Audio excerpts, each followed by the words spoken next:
옛날 옛적 한반도 내륙 깊은 곳에 위치한 작은 마을 상주에는 마을 사람들을 지켜주는 선앙당이 있었다. 선앙당은 마을의 신령한 보호자였으며 마을 사람들이 풍요와 건강을 기원하며 찾아와 제물을 바치는 신성한 장소였다. 선앙당에는 마을의 수호신이 깃들어 있다고 믿어졌다. 주민들은 추운 겨울이 오기 전 마을의 수확을 끝내고 선앙당에 감사 제사를 지내는 것이 연례 행사였다. 그러던 어느 해 마을에 어두운 그림자가 드리워졌다. 원인 불명의 전염병이 도는 바람에 사람들은 병에 걸려 쓰러졌고 곧 마을 전체가 공포에 사로잡혔다. 누구도 이 질병의 근원도 치료법도 알지 못했으며 마을의 수호신에게 이러한 재앙이 이유를 묻고자 하였다. 그 무렵 상주 마을에는 용맹하고 지혜로운 청년이 살고 있었다. 그 청년의 이름은 동석이었다. 동석은 대대로 상주를 지켜온 집안에서 태어났으며 마을의 전통과 신앙을 깊이 이해하고 있는 사람이었다.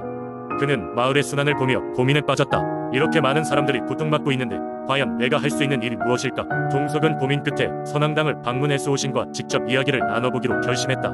늦은 밤 모든 이들이 잠든 시간 동석은 홀로 선앙당으로 향했다. 그는 벽돌처럼 차가운 바람을 뚫고 비탈길을 올라 어느덧 선앙당에 도착했다. 선앙당 앞에 서서 그는 조심스럽게 바쳤던 제물을 놓고 진심으로 마을의 구원을 기도했다. 마을의 수호신님, 간절히 부탁드립니다. 저희 마을을 구해주세요. 동석은 눈을 감고 경건하게 소원을 빌었다. 그때 갑자기 선앙당 내부에서 부드러운 빛이 흘러나오기 시작했다. 동석은 깜짝 놀라 눈을 떴지만 곧 신비한 장관의 넋을 잃었다. 수호신의 형상이 희미하게 빛 속에서 드러났고 그 형상은 슬프게도 깊은 한숨을 내쉬었다. 오랜 세월 동안 나는 마을을 지켜왔지만 이번 재앙의 근원을 찾을 수가 없다네. 이 질병은 외부에서 온 것이니 나의 힘이 미치지 못하네. 수호신의 목소리는 잔잔했으나 한번 듣기 시작하면 그 울림이 계속해서 마음속 깊숙이 퍼져나갔다.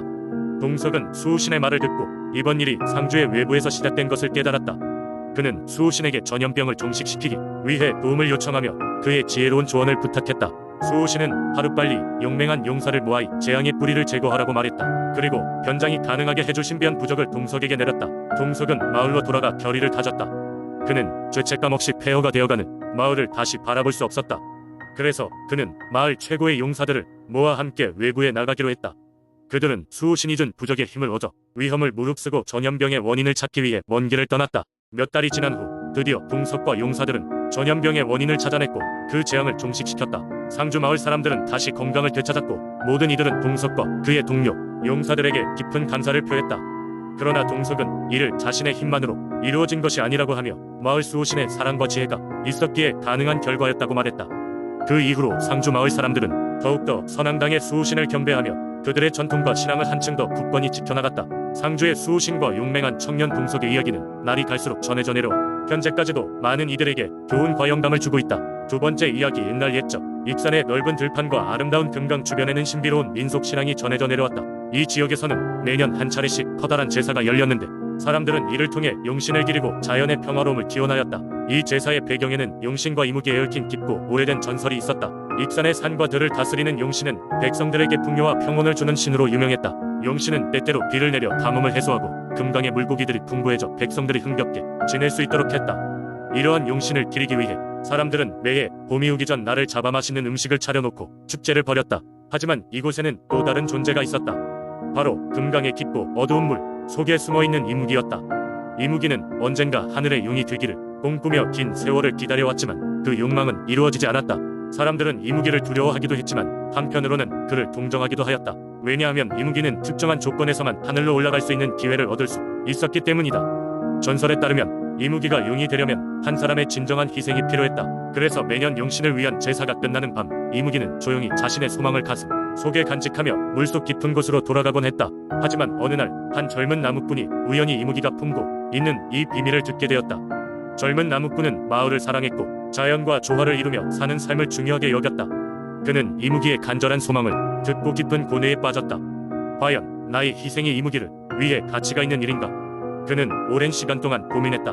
결국 젊은 나무꾼은 자신이 희생함으로써 이무기가 용이 되고 그로 인해 마을이 더 큰 조화를 이룰 수 있기를 바라며 결단을 내렸다. 그는 제사의 마지막 밤 금강의 강가로 나아갔다. 그곳에서 이무기에게 자신의 결심을 전했고 이무기는 슬픔과 감동이 교차하는 마음으로 젊은 나무꾼의 용기를 받아들였다. 그날 밤 은밀한 달빛 아래에서 이무기는 젊은 나무꾼의 희생을 받으며 하늘로 오르기 시작했다. 그리고 이내 화려한 용으로 변하며 하늘 높이 승천하였다.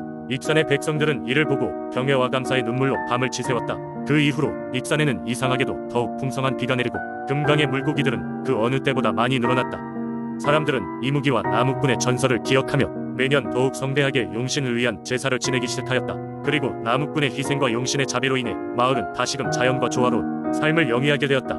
이 전설은 지금까지도 익산 사람들이 마음속에 깊이 남아있으며 자연과 인간 그리고 그 사이에서 이루어지는 조화와 희생의 중요성을 일깨우는 이야기로 전해 내려오고 있다. 세 번째 이야기. 옛날 옛적 넓고 푸른 강물이 흐르는 단양의 깊은 산속에는 부담봉이라 불리는 봉우리가 있었다. 이곳은 산세가 험준하고 날씨가 수시로 변하는 까닭에 옛사람들은 신령한 기운이 감도는 곳이라 믿었다. 부담봉 꼭대기에는 작은 마을이 있었고 그 마을 사람들은 계절이 바뀔 때마다 부담봉 할매에게 제사를 지냈다. 부담봉 할매는 은은한 안개 속에 머리를 감춘 거대한 바위로 깎아지른 듯한 봉우리 꼭대기에 자리하고 있는 신령으로 단양 지역을 수호하는 여신으로 전해졌다. 할매는 언제나 마을을 지켜보며 사람들이 정성을 다해 마련한 재물을 기쁘게 받으셨다. 사람들이 풍년을 기원하면 할매는 때맞춰 비를 내려주고 가뭄이 들면 구름을 불러 모았다 한다. 마을 사람들은 해마다 천신단 옆에 모인 후 정성스럽게 쑤어낸 떡과 술을 올리며 부담봉 할매에게 나라의 안녕과 개인의 건강을 기원했고 할매는 늘 마을의 어린아이들이 탈없이 자라고 어른들이 병고에서 벗어날 수 있도록 보호하셨다. 세월이 흐르고 부담봉 할매에 대한 전설도 점차 잊혀져 갈 즈음 단양에 심한 가뭄이 찾아왔다.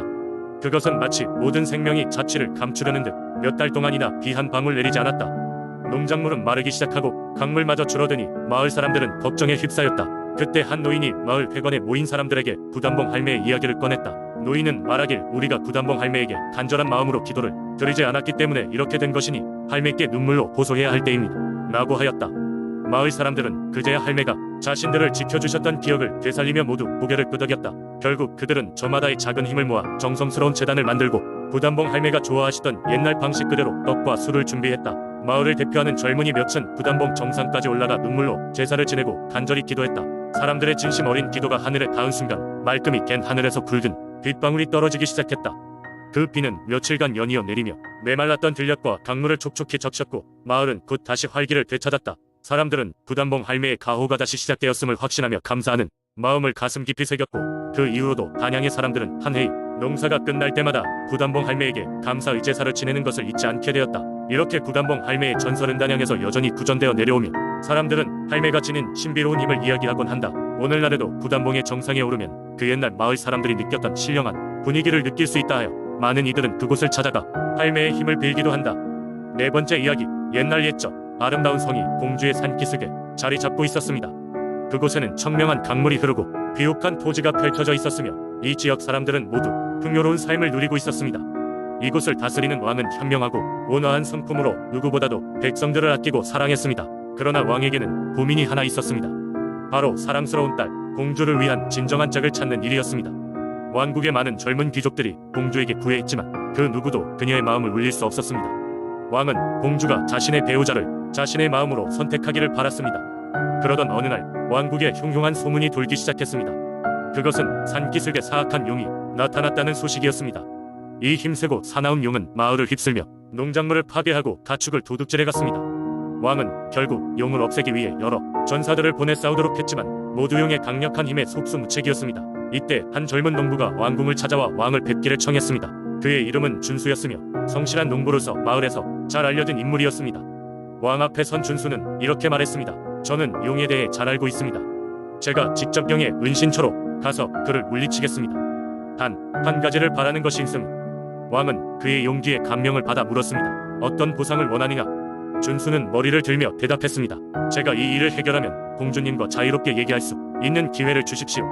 왕은 흔쾌히 이를 허락했고 이렇게 준수는 용을 만나기 위한 여행을 시작하게 되었습니다. 준수는 용신을 만나기 위해 깊은 숲으로 들어갔습니다. 오래된 전설에 따르면 용은 그곳에 있는 신비한 동굴에 거주한다고 했습니다. 준수는 용의 은신처에 도달하기 전 신의 도움을 받기 위해 마을의 유명 무당을 찾아가 조언을 구했습니다. 무당은 준수에게 이렇게 조언했습니다. 용은 힘이 세지만 그보다 더 강한 것은 지혜와 사랑이다. 너의 진정한 마음을 잃지 말고 내가 사랑하는 이를 생각하라.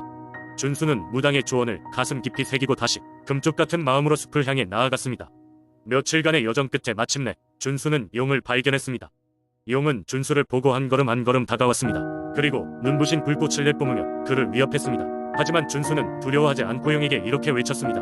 나는 너와 싸우러 온 것이 아니다. 오직 너와 대화를 하러 왔을 뿐이다. 놀란 용은 불꽃을 멈추고 준수를 조용히 바라보았습니다. 준수는 차분한 목소리로 용에게 말했습니다. 내가 이곳에 온 이유에 대해 알고 싶다. 내가 고통받고 있다는 사실도. 그러자 놀랍게도 용은 말을 하기 시작했습니다. 나는 이곳에 갇힌 저주받은 용이다. 누군가가 내 저주를 풀어주지 않는 한 나는 계속 괴로울 것이다.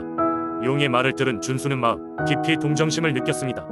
그는 용에게 다가가 조심스럽게 용의 눈을 바라보았습니다. 나는 너의 고통을 이해한다. 내가 내 도움을 필요로 한다면 기꺼이 도울 것이다. 용의 마음은 감동받았고 그는 이렇게 대답했습니다. 내가 그 용기를 대해 용서받고 싶다. 내가 진실한 사랑의 마음을 가지고 있다는 것을 증명하라. 준수는 웃으며 말했다. 내 사랑은 내 마음속에 있다. 내가 사랑하는 이를 위해 싸울 것이며 그녀를 위한 나의 마음은 변치 않을 것이다. 그 순간 용의 저주는 풀렸고 용은 아름다운 젊은 남자로 변했습니다. 그는 왕국의 옛 왕자의 영혼이 저주받아 용이 되었던 것이었습니다. 그래도 왕자는 준수에게 깊이 감사를 표하며 공주에게 진실한 사랑을 보여주도록 당부했습니다. 준수는 왕궁으로 돌아와 그간의 여정을 이야기했습니다. 왕과 공주는 그의 용기와 진정한 사랑의 경의를 표했습니다. 공주는 준수에게 진심 어린 마음을 전하며 그와 함께 행복한 미래를 약속했습니다. 이렇게 준수와 공주는 함께 왕국을 지키며 그들의 사랑을 키워갔고 왕국은 다시 평화로운 나날을 보냈습니다. 이 이야기는 사람들에게 진실한 사랑과 용기의 힘을 일깨워 주었고 오랫동안 전해 내려오는 공주의 민속, 신앙 이야기로 남았습니다.